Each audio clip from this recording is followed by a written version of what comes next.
तृणमूल नेता दुष्कर्म के आरोप में गिरफ्तार। आप देख रहे हैं न्यूज लाइन कोलकाता। नौकरी का प्रलोभन देकर एक गृहिणी के साथ दुष्कर्म आरोपी तृणमूल नेता अब्दुल मन्ना को पार्टी ने 6 साल के लिए निलंबित कर दिया।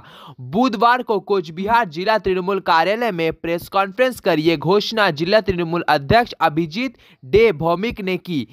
आरोपी तृणमूल नेता को बुधवार को दिनहाटा अनुमंडल अदालत में पेश किया गया, जहां पे अदालत ने उसे 3 दिन की पुलिस हिरासत में भेजने का आदेश दिया। इस मामले में दिनहाटा अनुमंडल अदालत के सरकारी वकील बर्मन ने बताया कि अब्दुल मन्ना की जमानत याचिका खारिज कर दी गई है और उन्हें 3 दिन की पुलिस हिरासत का निर्देश दिया गया है। आइए सुनते हैं पूरी खबर।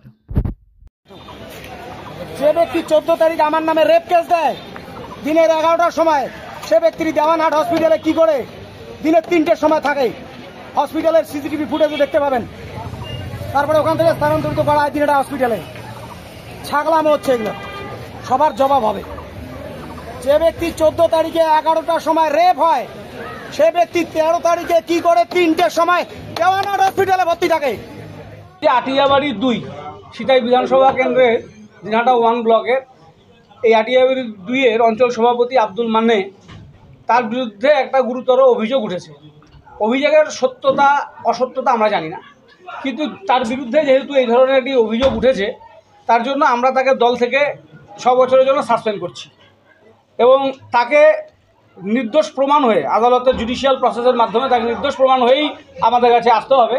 আদারওয়াইজ আমাদের দলে আগামী 6 বছর তাকে সাসপেন্ড করে দেওয়া হচ্ছে এবং আটিয়াবাড়ি 2 নং অঞ্চলে অঞ্চল সভাপতি হিসেবে ইয়ানুস মিয়াকে আমরা দায়িত্ব দিচ্ছি। সেখানকার আমাদের নেতা সিটাইয়ের এবং সাংসদ আমাদের জেলার জগদীশদের সাথে কথা বলে নিয়ে এখানে পঙ্কজ মহন্তকে আমরা অঞ্চল কমিটির চেয়ারম্যান করছি। ইয়ানুস আগে অঞ্চলের চেয়ারম্যান ছিল, তাকে সভাপতির দায়িত্ব দিচ্ছি। আর আব্দুল মান্নাকে আমরা 6 বছরের জন্য বহিষ্কার করলাম। এখন তো মাত্র অভিযোগ উঠছে, প্রমাণ তো হয়নি, তাহলে তার আগে কেন তাকে আপনারা? না, আমরা কোনো অভিযোগের মধ্যে থাকতে যাচ্ছি না। অভিযোগ যদি অসত্য হলে তাকে সেটা প্রমাণ করে আসতে হবে। আমাদের দলে কারো বিরুদ্ধে এই ধরনের অভিযোগ উঠুক, এটা আমাদের কাছে অভিপ্রেত নয়। কারো বিরুদ্ধে এই ধরনের অভিযোগ থাকলে তাকে নিয়ে আমরা ক্যারি করব, এটাও আমরা করব না।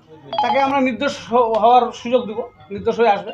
আমরা তাকে বলিনি যে কোনো দিন দেবো না, সেই নির্দোষ হয়ে প্রমাণ হয়ে আসুক জুডিশিয়াল প্রসেসের মাধ্যমে।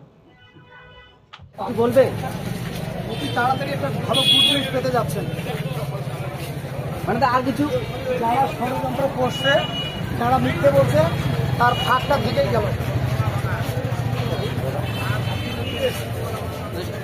কত